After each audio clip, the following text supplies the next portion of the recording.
Welcome to another edition of Daily Airline News focusing on the search for MH370. I'm Jeffrey Thomas, and I'm delighted to say once again joined by my co-host in Germany, Richard Godfrey. Good morning, Richard. And good afternoon, Jeffrey. Today's episode is titled Dignified and Brave, and it comes from a comment from Kevin Fielding, Whiskey for Romeo.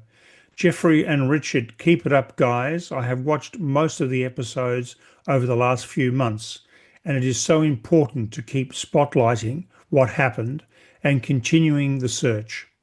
Apart from general interest, I also have a personal connection to MH370. I recently retired from Warwick University.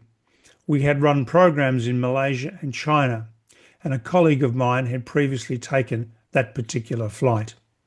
Also, a former student who attended the course I used to run was on that flight. About a year after the disappearance of MH370, his mum came to the university to see where he had studied. I had the privilege to take her with a colleague to lunch. She was so dignified and brave. The families deserve answers, and no stone should be left unturned until the mystery is solved. Well, Kevin, thank you for that comment. And what a lady, dignified and brave. And I feel with you, Kevin, and losing your colleague. I had a similar experience when my eldest son was in the British Army and fighting in Afghanistan and Iraq. Here's a photo, screenshot released by the British Army with my son and his troop. And I have another personal photo when he flew back from Afghanistan to speak at the funeral of a comrade who was shot standing next to him. And I met him and picked him up from the airport and showing a picture of me handing him his sword. Each officer, when they become an officer in the army, gets a ceremonial sword. And it was quite an ordeal for him at a relatively young age, having to speak at a funeral about a colleague and a comrade who was shot standing next to him. So I think we all have got a story to tell, Kevin, and thank you for telling yours. Yes, and if I may, I met some of the relatives of those lost on MH370. We had a news item on them, and we filmed them in the boardroom of the television station that I used to work with.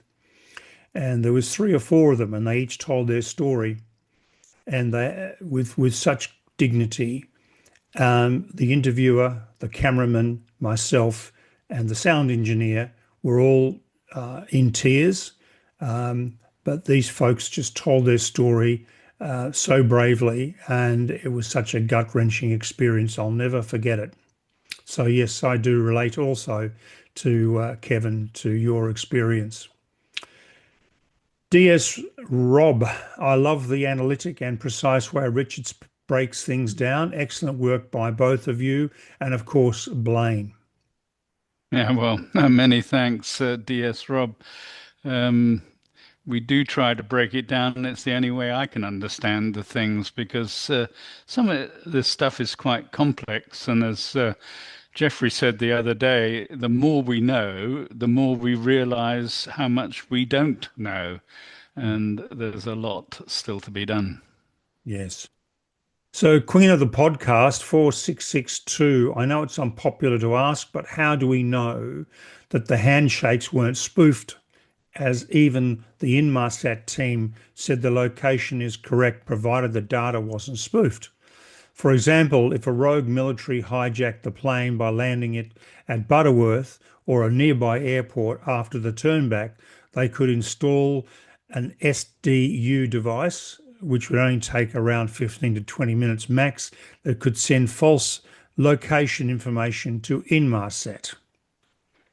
Yeah, well, nice idea, but actually the radar tracking and then the whisper tracking don't show that MH370 was missing even for just 15 or 20 minutes to install another STU device. Of course, it could have been installed before the plane left Kuala Lumpur. But we've had this question before about spoofing the Inmarsat data. The data is sent to a satellite and then to a ground station and more than one ground station. And then it is replicated into several databases in different countries and different ground stations in real time, and then it's forwarded to manufacturers like Boeing or the engine manufacturer Rolls-Royce, also in near real time. So if you're going to spoof the data, you've got a huge task on your hand to track all of the databases in the world where that data is getting distributed to and make sure that they all align with a different story other than the reality story. Mm. Brian Bosomworth 7555. I still believe Larry Vance from his book. To me, it was a control ditching that went wrong by a pilot right to the end. To me, if it was a high speed crash, then the plane would have broken into millions of pieces upon impact. So my question is, where are they all? Although I also respect Blaine when he states they could have been washed up but not found or reported. Air France 447 was a high speed crash, so how would this compare? I.e., the pieces found and seen on the sea, bed, sea, surface. Great episode as always, gents, and it's healthy to agree, disagree on things. Yeah, it is healthy, Brian, to agree and to disagree. Um, you ask about how does Air France compare with MH370. Now, MH370, or in the ICAO code, MAS 370, MAS 370, was estimated from the whisper data to be ditching at around 340 knots and a final descent rate of 1,722 feet per minute for the last 111 seconds. It came originally from an altitude around 40,000 feet, and at one point during the descent, it reached a descent rate of 15,000 feet per minute, or around about that figure, at 001937 UTC. That comes from the BFO data, and that analysis was done by quite a large number of experts who all agree on a descent of around 15,000. Now, the whole descent took 7 minutes 21 seconds, or 441 seconds. Air France was different. It was estimated ditching speed, the ground speed, of 107 knots, so a lot slower. But the descent rate at the end was 10,912 feet per minute for the last 217 seconds. It originally came from 35,000 feet, and from stall to impact, let's say, lasted 217 seconds. Now, the descent rate of 10,900 is a lot more than the advised descent rate for a soft ditching, which is more like 150 feet per minute or 200 feet per minute. And as you can see, MH370 at 1,722 feet per minute, or Air France at 10,912, are going to end up in a lot of debris scattered over quite an area. I think 1,000 pieces were picked up on the surface and catalogued in the case of Air France. In the case of MH370, we only got there 28 days later, and the debris on the surface had dispersed.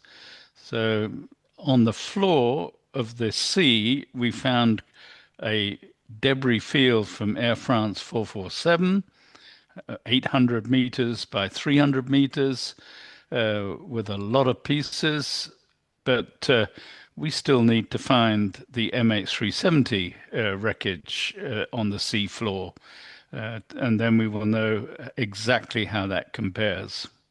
But I guess it's going to be somewhat similar.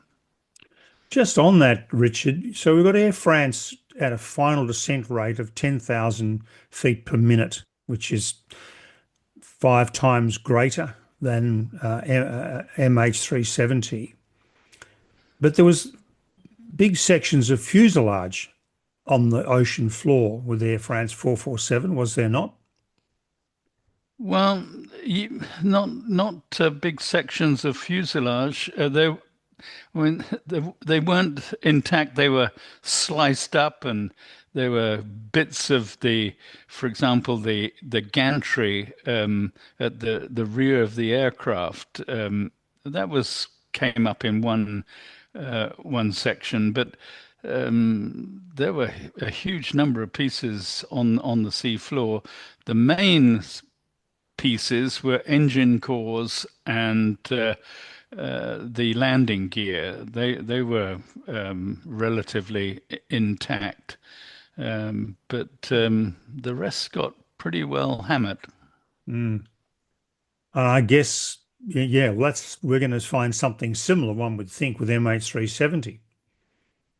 Yeah, it's going to be of that order of magnitude, and so if you take the comparison with Air France, where they found just over 1,000 pieces on the surface, you could then conclude there should have been just over 1,000 pieces of surface debris if we had gotten to the crash site within a couple of days, as they did on Air France 447. That's right. We only got there 20 days later. So Mm. um, we have found 43, 44, 45, Yeah. 46, and Yep. counting. Yes. Um, so, we're not up to 1,000, but there are probably several hundred pieces out there somewhere to be found. Indeed. So, Colin Jelly, gentlemen, what if the passengers and cabin crew were not incapacitated by hypoxia? Some 7 hours to try and break into the cockpit. How well could the cockpit door have withstood this? That's an interesting question. Yeah. Well, the cockpit door of a Boeing 777 in 2014, which was after 9/11 when cockpit doors were redesigned, they are designed to withstand ballistic resistance, so small arms fire, uh, a physical intrusion resistance, so you can't kick the door down or take a tool to try and lever the door open, or take a heavy object like a fire extinguisher and try and bash your way through it. It has a locking mechanism which is pilot controlled with override features. It has an emergency access mechanism, but that is also controlled and can be denied from inside the cockpit. So it's a pretty tall task to get the cockpit door opened, and I think very few people have succeeded. We've had very few hijackings since that was brought in after 9/11. Mm. Greg Moyes, 3829. My logic would be that if you were going to steal an aircraft full of people, fly halfway across the world knowing you are going to ditch into the ocean miles from anywhere, why would you think of trying to do a soft landing? The outcome is going to be the same. And also, Michael Frapper, 5863. 2 points, probably not original, but Wouldn't the perpetrator, who obviously paid attention to details, have aimed for a trench if the whole point was never to be found? If all the fuel was burned up to not leave any slick, wouldn't the PIC have wanted a minimum of pieces, so a controlled ditching to sink, leaving no trace? Hoping that was as clear as you all have been. Thanks for your hard work. Yeah, well, thank you for those comments. In my view, the pilot wanted to hide the evidence, and the pilot would choose, therefore, a remote location and not an obvious flight path to that remote location.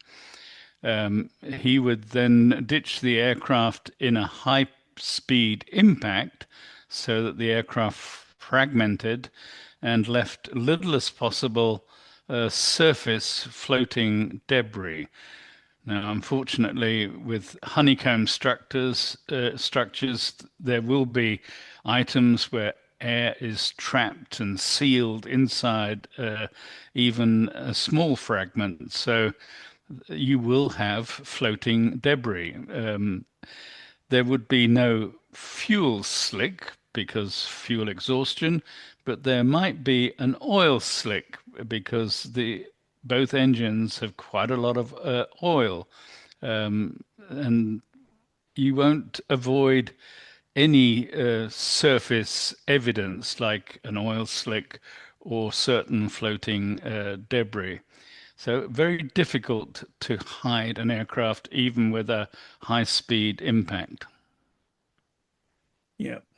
Hotel Whiskey Hotel 888. Ditching makes no sense. From all aspects, the pilot was intended to take his own life, as soft landing implies a desire to live. One sure way to end your life instantly is straight down at high speed. Yeah, well, that puts it very succinctly, HWH 888. And I agree. But then you get the question, why wait 7 hours and 37 minutes? And again, the same answer comes up, in my view, that the pilot wanted to hide the evidence. Colin Deere 4908 asks, Gentlemen, support your views 100% on how the end played out.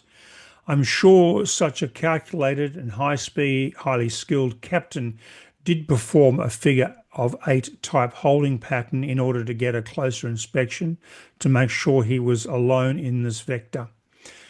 Deeply saddened for all those people at the mercy of a person such as this. Yeah, it's a very good point, Colin. If you do want to hide the evidence, you got to make sure you are alone in this vector, as you put it, or this particular crash location.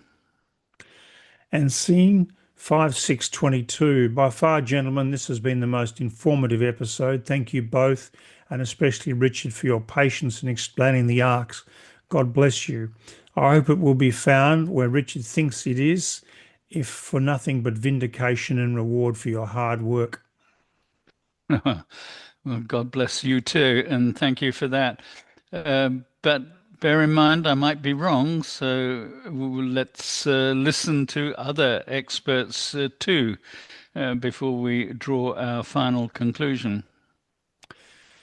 Steve Marshall, 5249. Thanks for all your work, guys. One thing that is not clear to me, at the time of the crash, would it have been daylight out there in the ocean or still dark? It seems it was not long after midnight UTC. I live in Perth, and in March it would be daylight here at that time, but over 1,000 kilometres further west, I'm not so sure. Can you clarify this, please? Apologies if this has been mentioned before.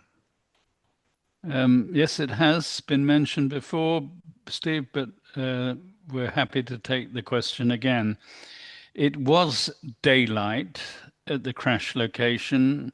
The local time zone is, as you say, different from Perth, Australia, but only between 1 and 2 hour time difference. And it was dawn or just after dawn locally, around 30 minutes after first light.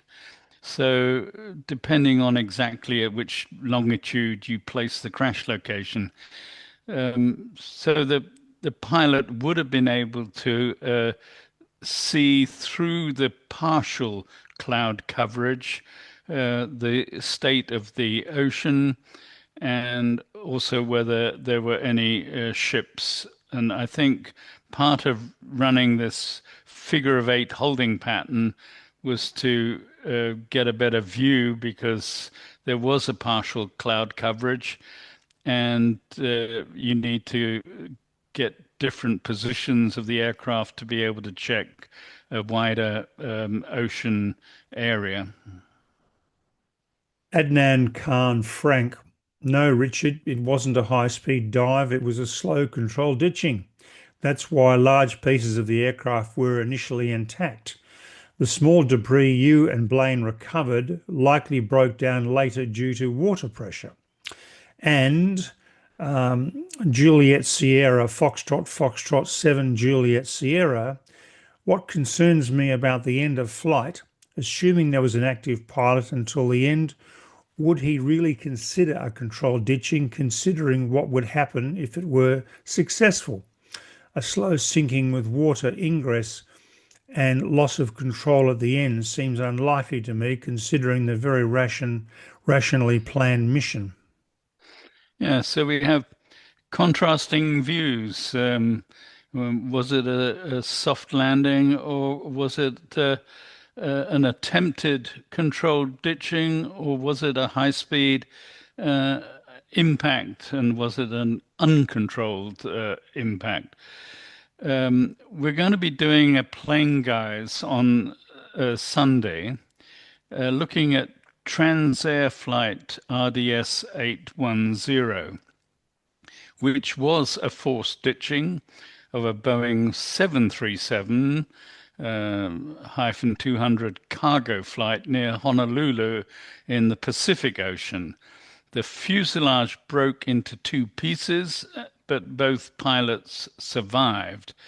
It's an interesting study, and we compare Transair flight in the Pacific with the Hudson River ditching of US Airways and also with MH370.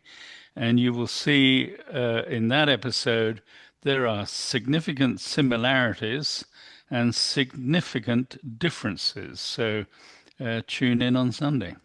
That'll be very interesting. So, Alex Kilgin, 1055. Hi, this question may have been asked before. Have any of the groups studying MH370 considered to factor in any of the Earth's wobble that may skew any of the WSPR or any other scientific calculations that are attempting to determine the crash site? Has this phenomena been modelled in to give a more accurate study? I'm not a scientist, but has this question ever been asked before? Alex. Yeah, Alex, good question. The Earth does wobble, and this has been asked before.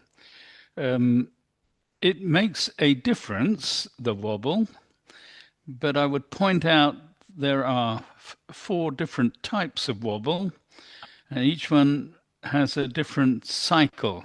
So we have an axial precession with a 26,000 year cycle.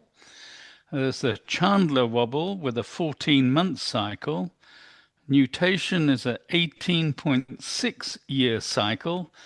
And true polar wander is a random variable. We don't know the cycle.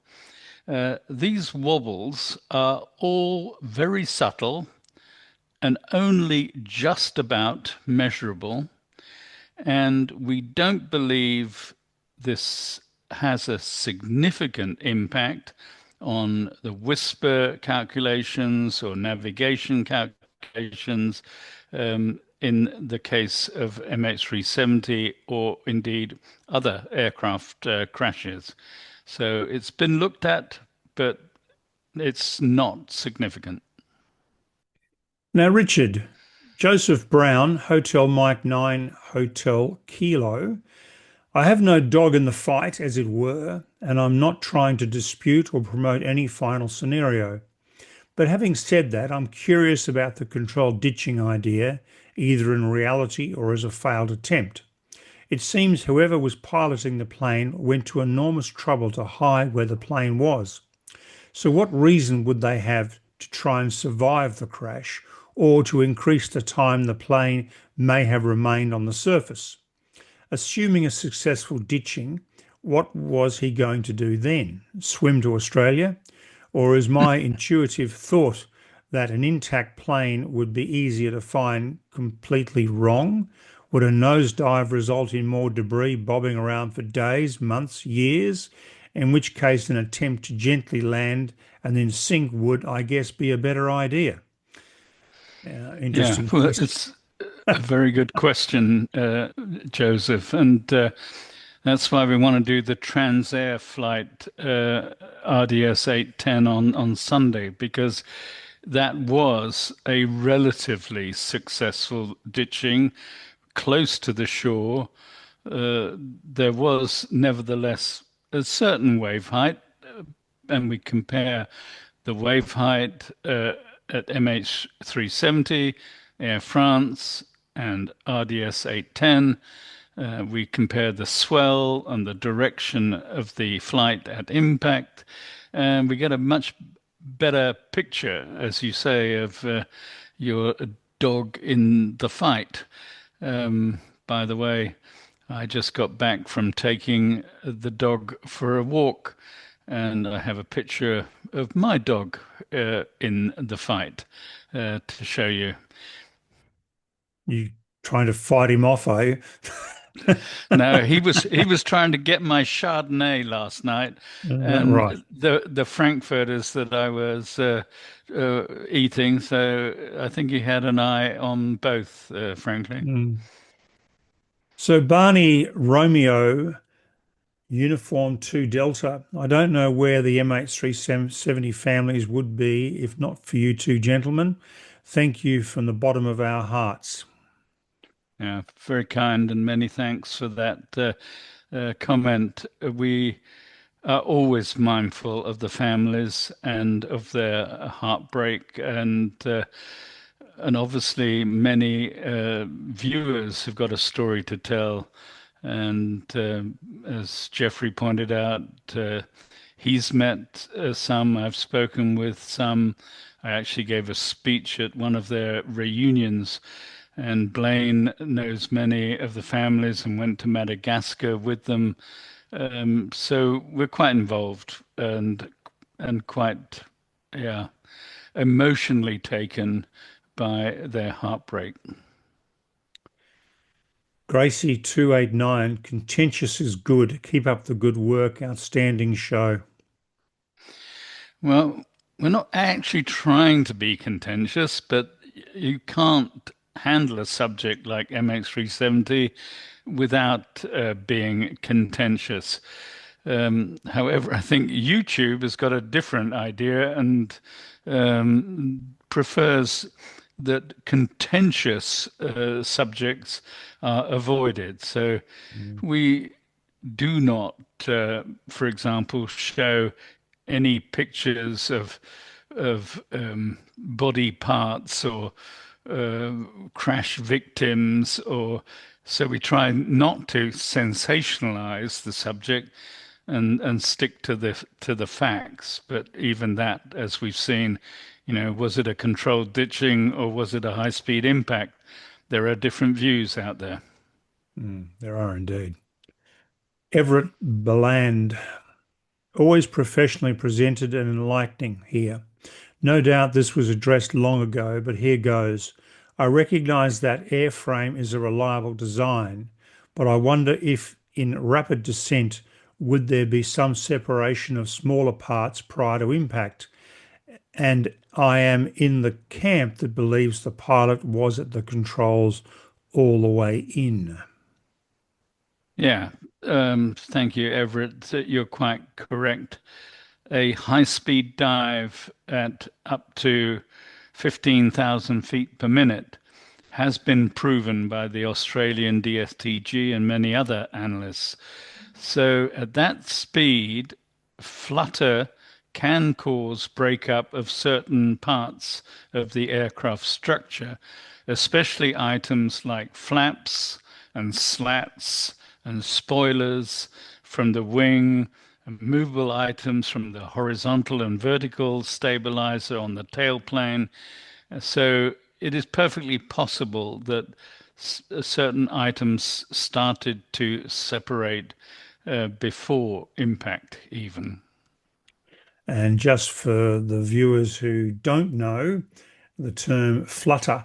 Flutter is the vibration of the wing and the tailplane under various conditions.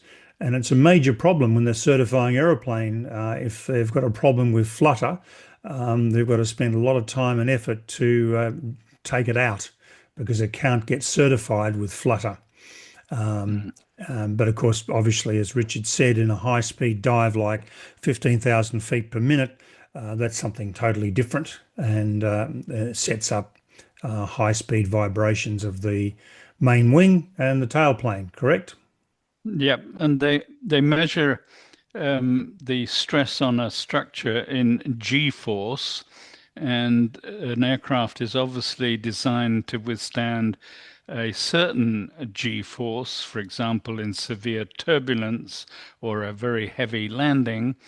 Uh, but in a high speed dive at over 1G, things will start getting exciting for for an airframe. And if you build up this oscillations which cause the flutter, then items can separate, and that Yeah, has happened. it has. So, viewers, that's all we've got time for today. Now, we're rejigging our schedule all the time at the moment. So, tomorrow, we normally take a day off, but we're not. We're going to be looking at the FBI's investigation into MH370, and that'll be an absolutely fascinating episode. Then on Sunday, as Richard said, we're going to be doing the Plane Guys episode, looking at the Transair flight RDS 810 and how that compares to MH370. And then on Monday, we're going to come back with questions. Is that right, Richard? Yep, Yeah, that's the plan at the moment. that's the plan at the moment, but stay tuned. We might change it again. Well, as you Um, said yesterday, all it takes is an air crash, and then the plans will change. Indeed. So, thank you again, Richard, for all your work on this episode.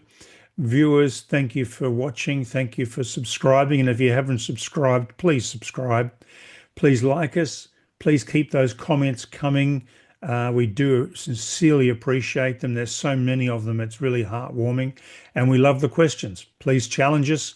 If there's something that you'd particularly like to know, whether it's MH370 or any other subject, please let us know and we'll see what we can do. I know there's a bit of a list of crashes that you want investigated and our perspectives on them, and we've got them lined up and we'll work our way through them. So Richard, thank you very much, and we'll be back tomorrow, viewers. You're welcome. Thank you.